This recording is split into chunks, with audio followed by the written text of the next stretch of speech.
Imagine a future where all children, families and communities live free from man-made toxic chemicals linked to developmental defects, fertility problems or cancer. Where all children are born healthy without hundreds of toxic chemicals lurking in their bodies.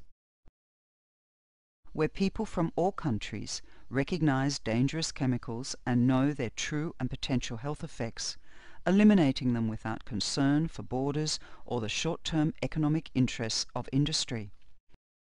And where we live in a healthful environment with clean soil, water and air, where just living poses no danger. Imagine a future free of toxics that harm our health and our environment.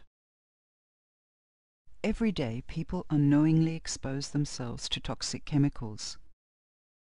They are in your water, on the ground, inside your house, in products, on your clothes and in your food. You've heard of arsenic, lead, mercury and cyanide.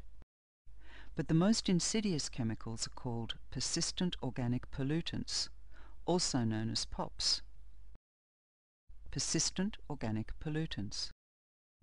They are persistent because these chemicals don't easily break down in nature, resisting time, wind, water and sun.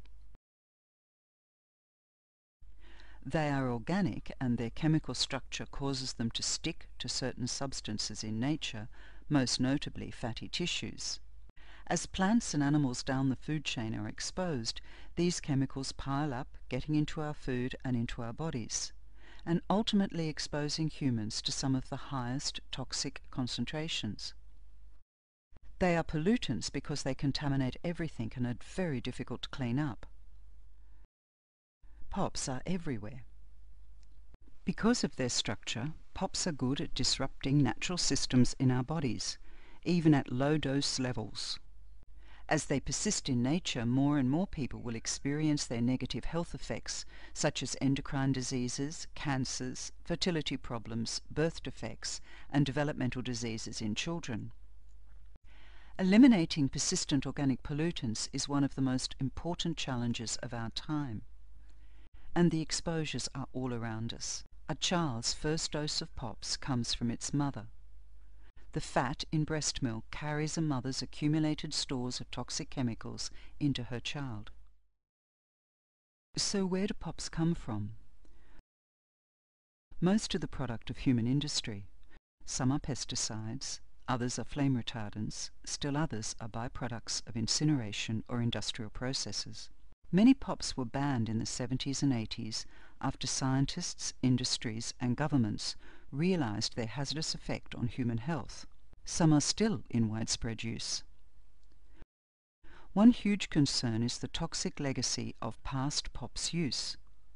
Persistent organic pollutants can evaporate from soils, travel through the air and then condense in colder regions, sometimes jumping over oceans and mountain ranges.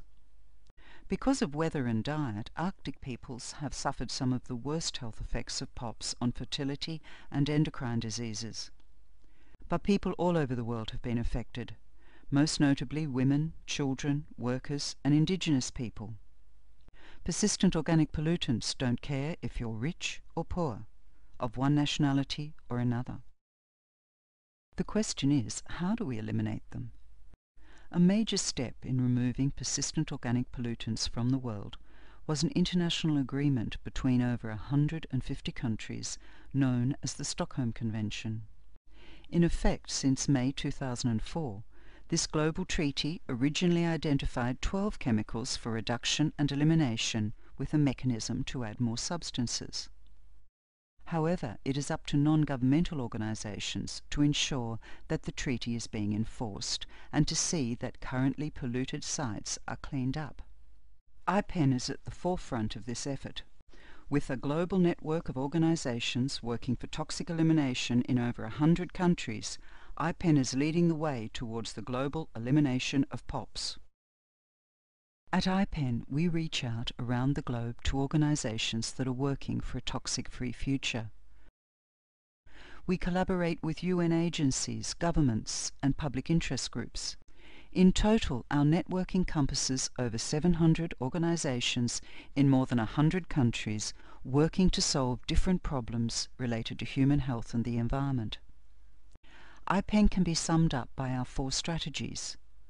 We connect, collaborate, contribute, and create change for local communities.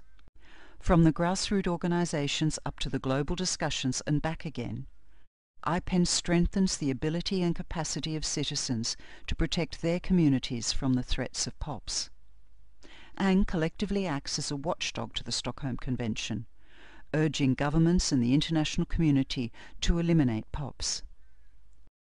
IPEN is leading the way toward a world free of toxics, but we all need to do our part.